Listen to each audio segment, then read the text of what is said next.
ప్రభువైన యేసు నామాన మీ అందరికీ శుభములు. మాటికి చెప్పాను. మాట నిలబెట్టుకోవడానికి ప్రయత్నిస్తాను. ఎదుటున్న 4 మాసాల్లో ప్రతి వారం ఒక్కొక్క అధ్యాయాన్ని అపోస్తులుడైన పౌలు రోమీయులకు రాసిన పత్రిక నుండి అధ్యయనం చేద్దాం. వారంకొక అధ్యాయం, వీలైనంత క్షుణ్ణంగా అధ్యయనం చేద్దాం. మాటలో చెప్పాలంటే ప్రతి వారం మీరు ప్రసంగాలు వింటున్నారు, కానీ వచ్చే 4 నెలలు బైబిల్ స్టడీ, వాక్యాన్ని అధ్యయనం చేస్తున్నాం. తేడా ఏంటి అని మీరు అడగవచ్చు. గుడి మోడు నుండి బడి మోడుకు వస్తాం. వాక్యం ప్రసంగంగా విన్నప్పుడు భక్తి అనేది ఉంటుంది. బైబిల్ స్టడీకి కాస్త కోస్తో ఆసక్తి కావాలి. మరి ముఖ్యంగా నాలాంటి చెప్పినప్పుడు కొంచెం స్లోగా చెప్తాను కదా, ఆసక్తి పోయే అవకాశాలు ఉన్నాయి. కాస్తో కోస్తో వాక్యం మీద ప్రేమ ఉంటే తప్ప బైబిల్ స్టడీని మనము చూడలేం, అర్థం చేసుకోలేం, పూర్తిగా కంప్లీట్ చేయలేం. సో సిద్ధం కండి.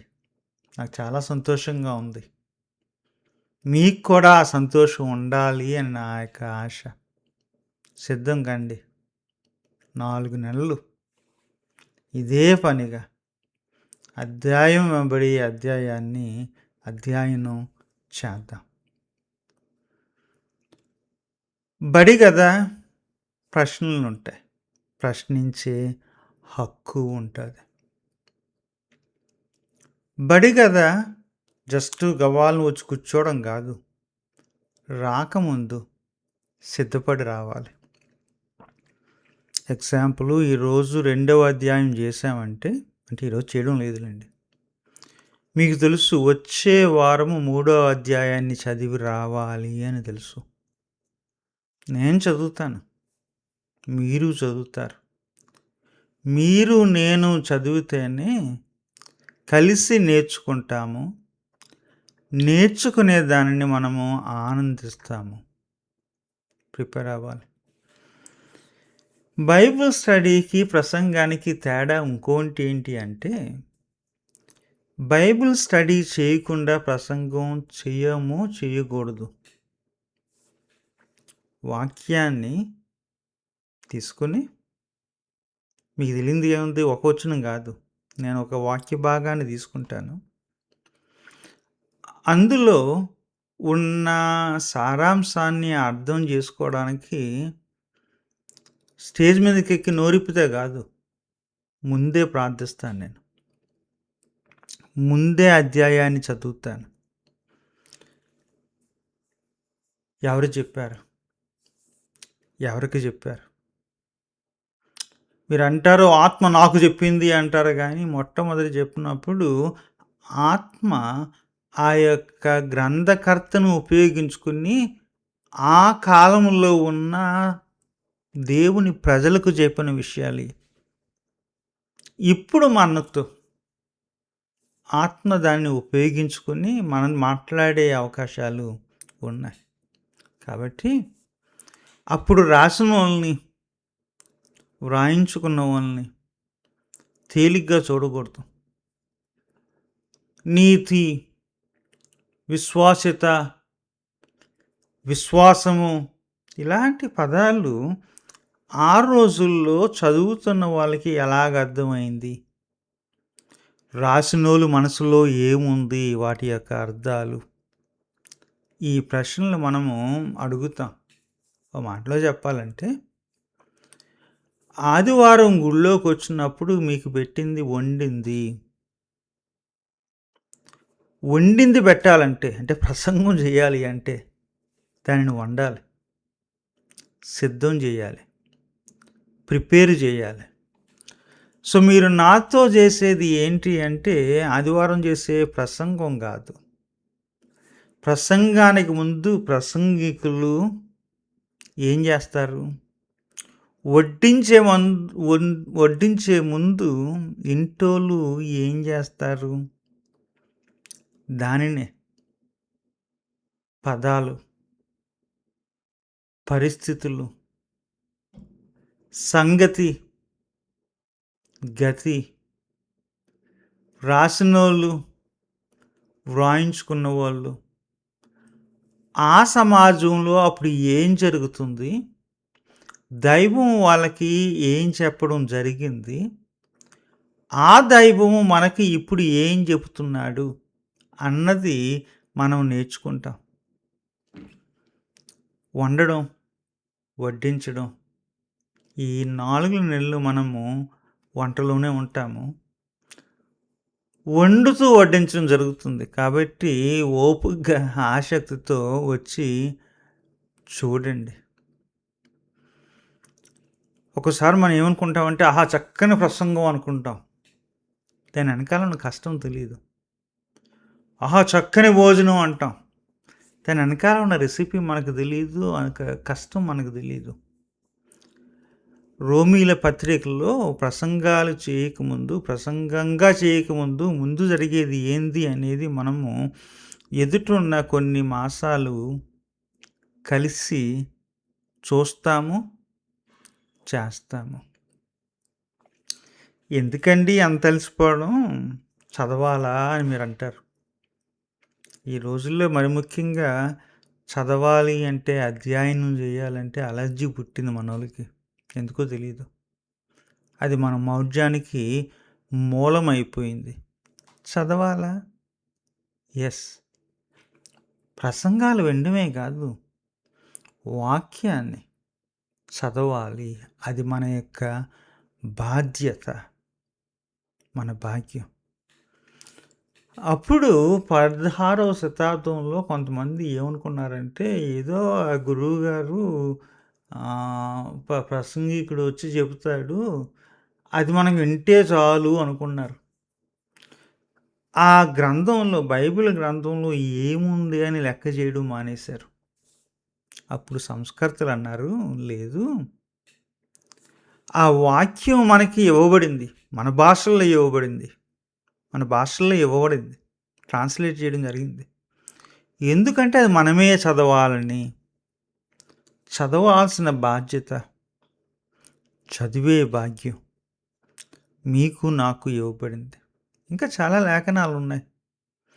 వాళ్ళకి అర్థం కాని భాషల్లో ఉంటాయి.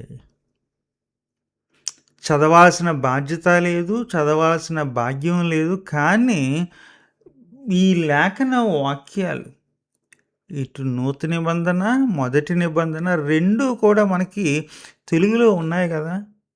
ఎందుకున్నాయి? మనం చదవడానికి. చదివే బాధ్యత, భాగ్యం దేవుడు మనకి ఇచ్చాడు.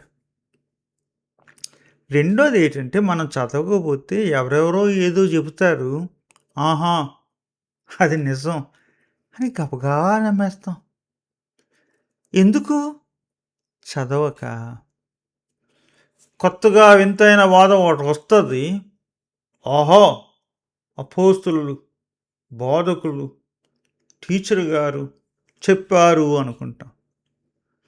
కానీ వాక్యం దగ్గరికి వెళ్ళినప్పుడు అనిపిస్తుంది, ఇది ఏదో తేడాగా ఉంది అనిపిస్తుంది.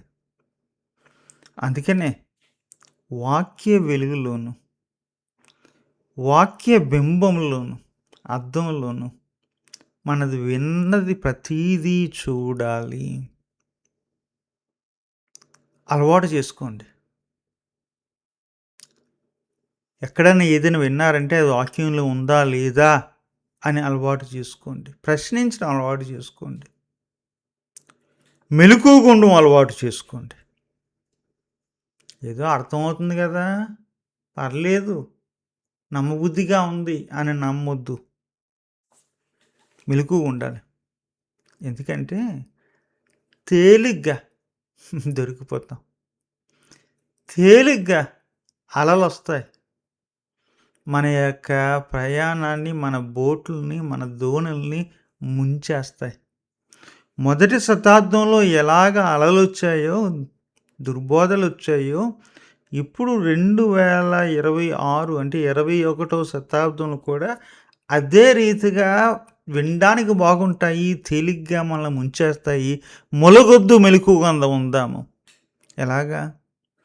వాక్యాన్ని అధ్యయనం చేసి. చెప్పాను గదా! అధ్యయనం జేయాలంటే, సంగతి అర్థం కావాలంటే మనకి సందర్భం తెలియాలి. ఎప్పుడు రాశారు? రోమీలకు రాసిన పత్రిక మొదటో శతాబ్దము మధ్య భాగంలోని. కొంతమంది 54 అంటారు, 55 అంటారు, 56 అంటారు. అంటే దరిదాపు క్రీస్తు మరణించి పునరుద్ధరణై ఆరోహణమైన 25 సంవత్సరాల్లోనే రోమా నగరంలో ఒక సంఘం ఉంది. ఒక సంఘం అంటే ఒకటి కాదులెండి. ఒక 5, 6 ఇండ్లలో వాళ్ళు ఆరాధన చేసుకునేవారు. వారం వేరుగా కలిసినా అప్పుడప్పుడు కలిసేవారు. వేరుగా ఉన్నప్పుడు కొంచెం చిన్న చిన్న గొడవలు ఉండేవి. కలిసినప్పుడు పెద్ద గొడవలు అయ్యాయి. ఇదండి మొదటి శతాబ్దంలో గొడవలు ఉన్నాయా? ఆదిమ సంఘంలో అని కొంతమంది అంటారు. భ్రమపడొద్దు. గలతీలో ఉన్నాయి, కొరింథీలో ఉన్నాయి, ఎఫెసీలో ఉన్నాయి, రోమాలో ఉన్న సంఘంలో కూడా కలహాలు, విభజనలు ఉన్నాయి. ఆ సంగతి అర్థం కావాలంటే సందర్భం తెలియాలి. అప్పుడప్పుడు మనం కొన్ని ఉత్తరాలు చూస్తాం, చూడకూడదులేండి. చూడకూడని ఉత్తరాలు చూస్తుంటాం. ఇప్పుడు ఉత్తరాలు రాయడం పోయింది. అందరికీ చిన్న చిన్న మెసేజ్లు వస్తున్నాయి కదా, టెక్స్ట్లు.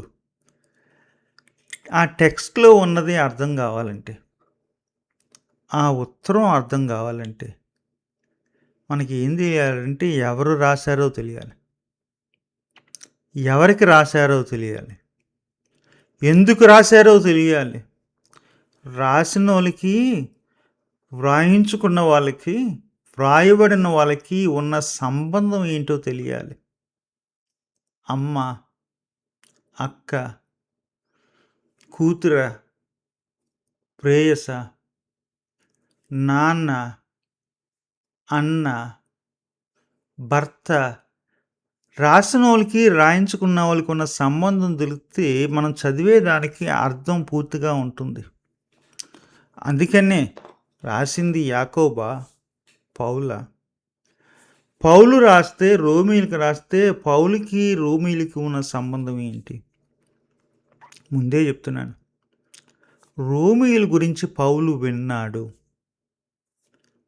ఈ ఉత్తరం రాసే సమయానికి పౌలు ఇంకా రోమీయుల్ని కలవలేదు. రోమాలో ఉన్నవాళ్ళు కొంతమంది కొరింథీలో ఉంటే అక్కడ కొరింథీలో వాళ్ళని కలిశాడు కానీ రోమాలో ఉన్న సంఘాన్ని పౌలు తనంతట తను కలవలేదు. పరిచయం చేసుకుంటున్నాడు. నేను తెలీదా? తెలుసు. పరిచయానికి కారణం ఏంటంటే నేను మీ దగ్గరికి వస్తున్నాను. అన్నిటి గురించి వచ్చేవారం మీకు చెప్తాను. ఎలా పరిచయం చేసుకుంటున్నాడు, ఎందుకు పరిచయం చేసుకుంటున్నాడు అని చెప్పి మీకు మట్టుకు చెప్పాను. ఏ అక్షరం, ఏ పదం, ఏ వచనం అర్థం కావాలన్నా మనకి తెలియాల్సింది ఏంటంటే ఎవరు ఎవరికి రాశారు. రాసినోళ్ళకి, రాయించుకున్న వాళ్ళకి ఉన్న సంబంధం అర్థమైతే సంబంధాన్ని బట్టి మనకి సంగతి అర్థమవుతుంది.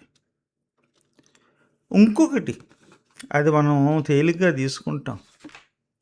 వ్రాసింది ఉత్తరము, ఇది ఉత్తరం. జాన్రే అంటే ఏ రూపంలో ఉంది ఈ టెక్స్ట్ అనేది మనకు తెలియాలి. పరమగీతములు అది వేరే జాన్రే, కీర్తనలు అది వేరే జాన్రే, మత్తీయ, మార్కు, లూకా, యోహాను అది వేరే జాన్రే. అపోస్తలుల కార్యములు అదొక జానరీ. ప్రకటన గ్రంథం అదొక జానరీ. అలాగే గలతీయులకు, కొరింథీయులకు, రోమీయులకు, ఎఫెసీయులకు, ఫిలిప్పీయులకు వచ్చిన ఉత్తరాల యొక్క జానరీ ఉత్తరము. అంటే ఒకరి గురించి ఒకరు తెలుసున్న వాళ్ళకే రాస్తున్నారు. అర్థమవుతుంది కదా! కారణాలు వేరే అవ్వచ్చు.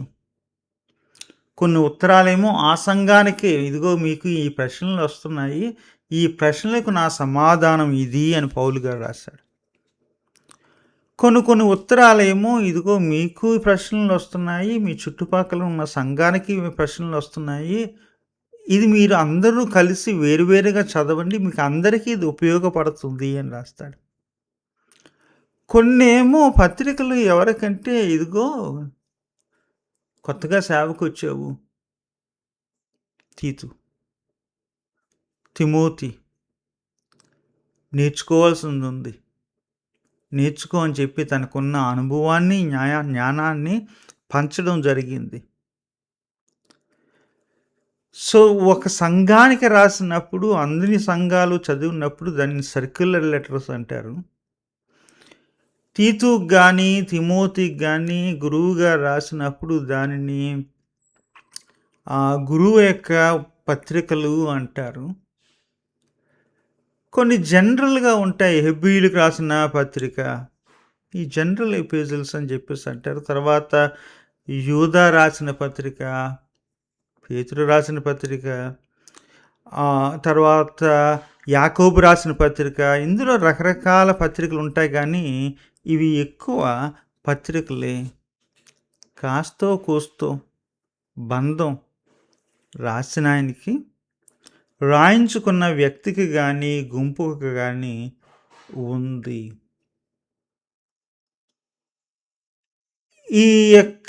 ఇది తెలిసినప్పుడు మనకి ఏం జరుగుతుందంటే కొన్ని పదాలు ఎదురవుతాయి.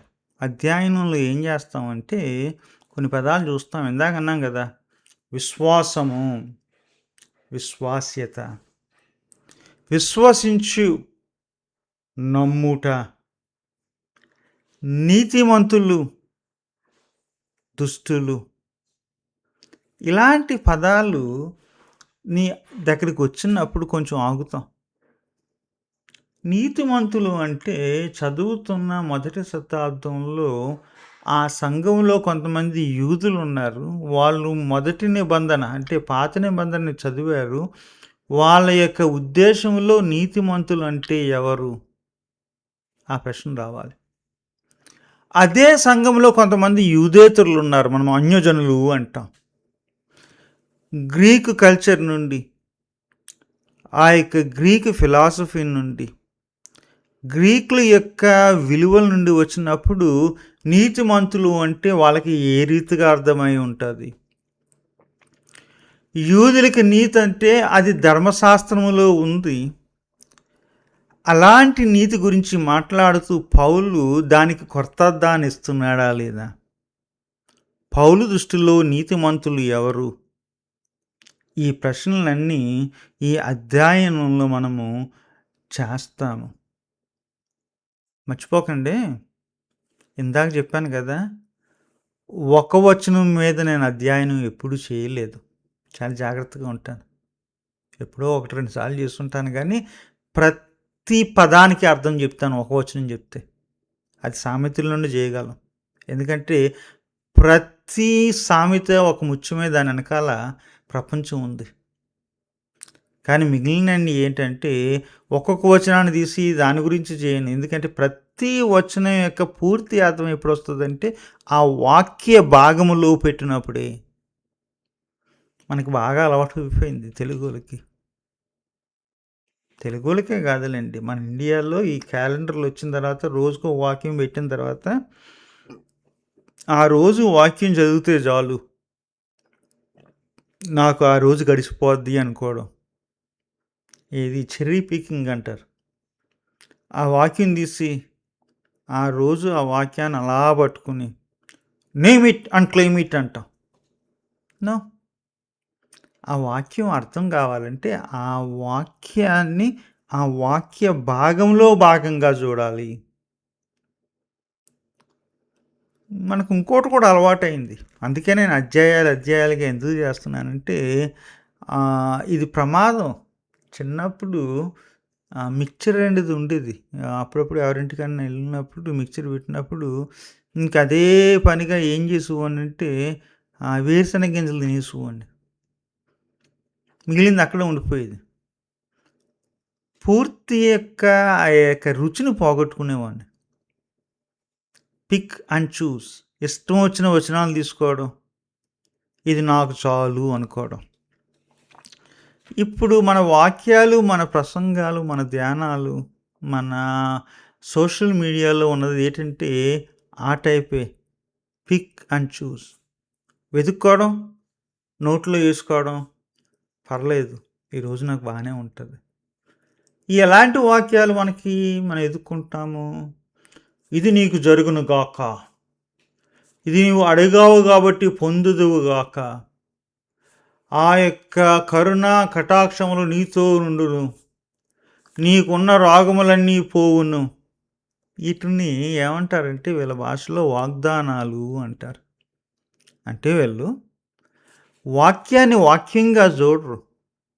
వాక్యంలో వాగ్దానాలని ఏరుకొని మింగేసి తినాల్సినవి ఇంకా చాలా ఉన్నాయి. నేర్చుకోవాల్సినవి చాలా ఉన్నాయి. బుద్ధి నేర్పించే వాక్యాలు ఇంకా ఉన్నాయి కానీ వాక్యాన్ని సంపూర్ణంగా మనకి చదవడం రావడం లేదు. అందుకనే దాటించడానికి నేను చేసే ఈ యొక్క చిన్న ప్రయత్నం. చిన్నప్పుడు మా టేబుల్ దగ్గర కూర్చున్నప్పుడు పిల్లలకి ఏంటంటే కొంచెం కొరకడానికి చక్కగా ఉండాలి. దాంట్లో అప్పుడప్పుడు పప్పే కాదు పచ్చగా ఉండే కాయగూరలు పెడితే కొంచెం విసుగ్గా ఉండేది. చెప్పేవాళ్ళం ప్రోటీను కావాలి. దాంతో పాటు ఆరోగ్యకరమైన ఈ యొక్క కాయగూరలు కూడా కావాలి, ఆకుకూరలు కూడా కావాలి అని చెప్పేసి అందుకనే ఆరోగ్యం కావాలంటే ప్లేట్‌లో ఒక రకమే కాదు రంగురంగులు ఉండాలి, అన్ని రకాలు ఉండాలని చెప్పేవాళ్ళం. ఆ రీతిగానే వాక్యాన్ని కూడా చూసినప్పుడు వాగ్దానాలకే పరిమితం కావద్దు దయించి. వాక్యాన్ని వాక్యంగా చూద్దాము. ఒంటరి వచనాలతో ప్రసంగాలు చేయొద్దు. వాగ్దానాలతో రోజులు గడపొద్దు. వాక్యానికి అన్యాయం చేయొద్దు. ఏ వచనం తీసుకున్నా ఆ వచనం యొక్క పూర్తి అర్థం ఎప్పుడొస్తదంటే ఆ వాక్యాన్ని ఆ వాక్య భాగంలో పెట్టినప్పుడు. మీకెందుకండి ఎంత సరదా? మీరెవరండి రోమీలకు రాసిన పత్రికను గురించి ధ్యానించడానికి అని మీరు అనొచ్చు. నేను పెద్ద నిపుణుడినేం కాదు. కానీ ప్రయత్నిస్తా. కానీ నేర్చుకుంటున్నా. కనీసం కాస్తో కూస్తో పెద్దగా కాదులెండి. ఎప్పుడు గొప్పలు చెప్పనవసరం లేదు. కాస్తో కూస్తో మొదటి శతాబ్దంలో రోమాలో ఉన్న క్రైస్తవ్యం గురించి నేర్చుకున్న ఆ యొక్క కొద్దిపాటి అవగాహనలో మీతో పాటు ఈ వచనాలను, ఈ అధ్యాయాలను చదువుతున్నా. నేను బేసికల్‌గా మీకు తెలుసు కదా! ఒక హిస్టరీ స్టూడెంట్‌ని. ఇంకదే పని. మీ మినిస్ట్రీ ఏంటి అని మీరు అడుగుతారు కదా మీరు, నేను చెప్తాను. హిస్టరీ చదవడమే నా మినిస్ట్రీ. నాకు అంతకు మించిన మినిస్ట్రీ లేదు, రాదు, అవసరం లేదు. హిస్టరీయే. హిస్టరీ తెలిసినప్పుడు వాక్యం యొక్క అర్థం తెలుస్తుంది. ఒకటి పదాల ప్రయోగం నేను చేయను. క్రియ అంటే ఏంటి? కృప అంటే ఏంటి? నిరీక్షణ అంటే ఏంటి? అప్పుడప్పుడు వాటి గురించి మాట్లాడతాను కానీ, అందులోని నేనంత నిపుణుడిని కాదు. కానీ ప్రయత్నిద్దాం. మీతో పాటు నేను నేర్చుకుంటాను. 2 దైవం నాకిచ్చిన అవకాశాలను బట్టి ఏదో చేయాలని ఆశ. నేను మీ అందరికీ రుణపడ్డాను కాబట్టి ఈ యొక్క వాక్యాన్ని చాలామంది ఈ రోమీలు చదవకుండా సువార్తను చెప్పేస్తున్నారు. దూరంగా వెళ్ళొద్దు. దయించి వాక్యంలోండి నేర్పించడానికి నేర్చుకుందామని చెప్పి మిమ్మల్ని ఇష్టం లేకున్నా, ఇష్టం ఉన్నా అంటే ఇష్టం ఉంటేనే చూస్తారులెండి. మిమ్మల్ని మరలా మొదటి శతాబ్దంలో సువార్తను ఎలాగ వాళ్ళు అర్థం చేసుకున్నారు, పౌలు గారు ఎలా ప్రచురించారో, ఆదిమ సంఘము గలతీలోను, కొరింథీలోను, రోమాలోను మిగిలిన చోట్లు ఎలాగ సువార్తను అర్థం చేసుకున్నారో ఆ యొక్క పునాదుల దగ్గరికి తీసుకెళ్ళడానికి నేను చేస్తున్నాను. కారణం ఏంటంటే నేను మీకు రుణపడ్డాను.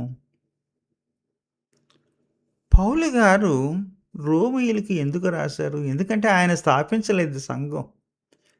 ఎవరు స్థాపించారో మనకు తెలియదు. చాలా పేర్లు వినబడతాయి కానీ ఎక్కడి నుండో రోమా వచ్చినోళ్ళు, క్రీస్తును తెలుసుకున్న వాళ్ళు. ఆ రోజుల్లో ప్రతి విశ్వాసి ఒక మిషనరీయే. తెలిసిందంటే మరొకరికి చెప్పేవారు. ఆ రీతిగా రోమా నగరంలో, పెద్ద నగరమే, ఈ కొద్దిమంది యూదులు అవ్వచ్చు, యూదేతరులు అవ్వచ్చు, బానిసలు అవ్వచ్చు, ఇంటి ఓనర్స్ అవ్వచ్చు, వీళ్ళందరూ కలిపి చిన్న చిన్న సంఘాలను స్థాపించడం జరిగింది. అలాంటి వారికి ఇదిగో మన యొక్క విశ్వాసం ఇది, మన యొక్క పునాదులు ఇయి అని పౌలు గారు చెప్పడం జరిగింది. కొరింథీయులకు చెప్పడం జరిగింది. గలతీయులకేమో క్లుప్తంగా చెప్పడం జరిగింది. రోమీయులకేమో విశదీకరింపు చెప్పడం జరిగింది. ఎందుకంటే పునాదుల్లో లేని సంఘాలు పడిపోతాయి. ఈ రోజుల్లో మన సంఘాలు ఎదిగిపోతున్నాయి కానీ దురదృష్టవశాత్తు పునాదులు ఎక్కడ? మన సువార్త యొక్క పునాదులు ఎక్కడ? పౌలు గారు వాళ్ళకి చెప్తున్నాడు, ఇదిగో ఎదగండి. ఎలా ఎదుగుతారు అంటే పునాదులు సరిగా ఉన్నప్పుడు, లేకపోతే వంకరగానే ఎదుగుతారు. నెంబర్స్ పెరగచ్చు, అంకె పెరుగుతుంది, సంఖ్య పెరుగుతుంది, సంవత్సరాలు పెరుగుతాయి, కానీ ఉండాల్సింది ఏంటి? వేర్లు, పునాదులు. ఆ పునాది సువార్త యొక్క పునాదిని పరిచయం చేయడానికి పౌలు గారు రాస్తున్నాడు. తర్వాత రోమీయులకి కొన్ని ప్రశ్నలు ఉన్నాయి. రోమాలో ఉన్నారంటే స్టేటస్ ప్రశ్న. ఇప్పుడు నేనున్న దేశంలో చాలామందికి, భారతీయులకి, తెలుగు వాళ్ళకి అడగకుండానే ఈయన స్టేటస్ ఏంటి, ఈమె స్టేటస్ ఏంటి అని చెప్పి చర్చ అయిపోయిన తర్వాత కూడా కొంతమంది ఆలోచిస్తుంటారు. గ్రీన్ కార్డా, సిటిజన్షిప్పా, లేకపోతే స్టూడెంటా, లేకపోతే వర్క్ వీసా, లేకపోతే స్టేటస్ లేదా అని చెప్పి ఎలా అడుగుతారు. ఆ రోజుల్లో రోమాలో ఉన్న సంఘాల్లో స్టేటస్ గురించి ప్రశ్న వచ్చేది. కైసరులో వాళ్ళ స్టేటస్ ఏంటి, సామ్రాజ్యంలో వాళ్ళ స్టేటస్ ఏంటి. క్రీస్తు అంటాడు, పౌలు ఏమంటాడంటే మరి క్రీస్తులో మీ స్టేటస్ ఏంటి అంటాడు. ఆ స్టేటస్లు మీకు ఏం కలిసి రావు. ఆ స్టేటస్లు మిమ్మల్ని ఎంత దూరమో తీసుకెళ్ళవు. మీకంటూ క్రీస్తులో ఒక స్టేటస్ ఉంది. ఆ స్టేటస్ ఏంటో చెప్పడానికి ఈ ఉత్తరాన్ని రాస్తుంటాడు. అందుకనే ఇది చదివినప్పుడల్లా సంఘంలో సంస్కరణలు వచ్చాయి. మార్టిన్ లూథర్ 16వ శతాబ్దం, జాన్ వెస్లీ 18వ శతాబ్దం. చదువుతున్నప్పుడు వాళ్ళు మళ్ళా సువార్తకు దగ్గరయ్యారు. సువార్త వాళ్ళను హత్తుకుని వాళ్ళ యొక్క హృదయాలను కదిలించింది, వెచ్చగా చేసింది, కళ్ళు తెరిపించింది. ఈ యొక్క 4 నెలలు మీరు ఈ యొక్క వాక్యాన్ని వింటున్నప్పుడే కాదు, చదువుతున్నప్పుడు ఆ సువార్త మీ యొక్క జీవితాలను తాకాలని చెప్పి నా యొక్క ప్రార్థన. ఆ రోజుల్లో జరిగే ఆ సమస్యలు తెలిసి రాస్తున్నాడు పౌలు. ఒకసారి నాలంటే ప్రసంగం చేస్తాం, మీకు ఏం జరుగుతుందో తెలియకుండా చెప్పేస్తాం. కానీ పౌలు అలా కాదు. ఉత్తరం రాసినప్పుడు రోమా సంఘంలో ఏం జరుగుతుంది, సంఘాల్లో ఏం జరుగుతుందో తెలిసి వాళ్ళ యొక్క పరిస్థితులకు, కష్ట నష్టాలకు ప్రతిస్పందనగా, జవాబుగా రాశాడు. ఇదిగో మీ యొక్క పరిస్థితులు ఇలాగున్నాయి అని చెప్పి.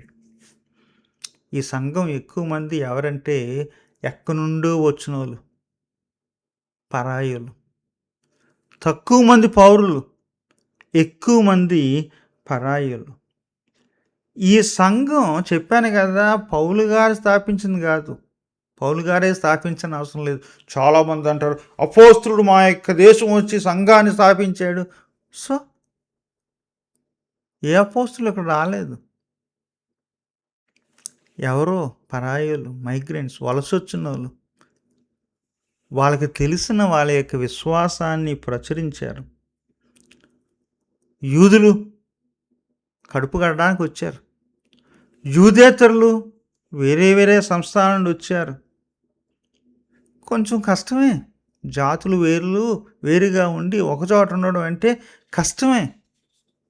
చిన్న చిన్న మనస్పాతులు వచ్చాయి, విభేదాలు వచ్చాయి. ఆ ఊర్లో ఉన్నారు కదా, ఊర్లో ఉన్న కల్చర్ కూడా కొంచెం అర్థమైంది.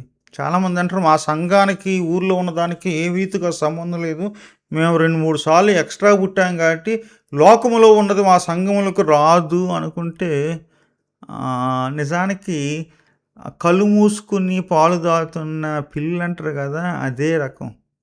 లోకంలో ఏం జరుగుతుందో సంఘంలో అది జరుగుతుంది. అది సహజం. రోమాలో ఉన్న సంఘంలో అదే జరుగుతుంది. రాసినప్పుడు చెప్తాడు నేను ఎవరిని అని పరిచయం చేసుకుంటాడు. ఇంకొక మాట కూడా ఏంటంటే, నేను యెరూషలేము తర్వాత కొరింథీ ఇలాంటి చోట్ల నుండి నాకు ఒక కల ఉంది. స్పెయిన్ వెళ్ళాలని ఒక ఆశ ఉంది. ఎందుకంటే అక్కడ వాక్యాన్ని బోధించడానికి స్పెయిన్ వెళ్తాను. నేను ఒక్కడనే కాదు, నాతో కూడా కొంతమంది బృందం ఉంటారు. ఎప్పుడు ఆ రోజుల్లో అపోస్తులుడు ఒక్కడే చేశానని లేదు. అపోస్తులు ఏం చేసినా గుంపులుగా కలిసి చేశారు. మనకు ఒకరి పేరే వినబడుతుంది, రెండో పేరు ఉన్నా మనం చూడం. మనకేంటంటే ఒక విగ్రహమే కావాలి, అది మనమే అవ్వాలి. పౌలునే చూస్తాం. పౌలు చుట్టూరు కూడా గుంపులు ఉండేవి. ప్రయాణం ఖర్చులు ఉంటాయి. అంతేకాదు అవతలలో కూడా ఖర్చులు ఉంటాయి. యెరూషలేములో ఖర్చులు ఉన్నాయి, స్పెయిన్లో ఖర్చులు ఉన్నాయి, మాసిడోనియాలో ఖర్చులు ఉన్నాయి, సంఘాల అవసరాల్లో ఉన్నాయి. ఓకే, మీకు మీరు డబ్బులు చేసుకుని పంచుకోండి అని చెప్పలేదు. కొంచెం ఇవ్వండి, అక్కడికి పట్టుకెళ్ళి వాళ్ళకి ఇస్తా. నాకు ఖర్చులు ఉంటాయి, వాళ్ళ ఖర్చులు తీరుతాయి. ఎందుకు? అక్కడ పూర్తిగా లేక కాదు, వాళ్ళకి వీళ్ళకి బంధాన్ని పుట్టించడానికి పౌలు గారు ఇలాంటి ఉత్తరాలు రాసి, నేను అక్కడికి వెళ్తున్నాను, దేవుని సేవ చేయబోతున్నాను, మీరేమైనా చేయగలరా? ఈ ఉత్తరాన్ని తీసుకొచ్చింది ఎవరు? అక్కడ నాకు పదం బాగా నచ్చిన పదం ఏంటంటే, who carried the letter, who perform the letter. ఉత్తరాన్ని తీసుకొచ్చి పౌలు యొక్క మనసులో ఉన్నది వాళ్ళకి చదివి అర్థం చేసింది ఎవరు అంటే, మీకు గతంలో ఒక వీడియో చేశాను. ఫీబే అని ఒక తల్లి. పౌలు గారి యొక్క చుట్టూరు ఉన్న గుంపు రాస్తే, ఆ రాసిన ఉత్తరాన్ని పూర్తిగా అర్థం చేయగలిగిన శక్తి ఈ స్త్రీకి ఉందంట. ఫీబేకి ఇచ్చి పంపించారు. మరి ఉత్తరంలో ఏముంది? వచ్చే వారం నేర్చుకుందాం. మొదటి అధ్యాయం చదివి రండి. ఉంటాను మరి. సెలవు.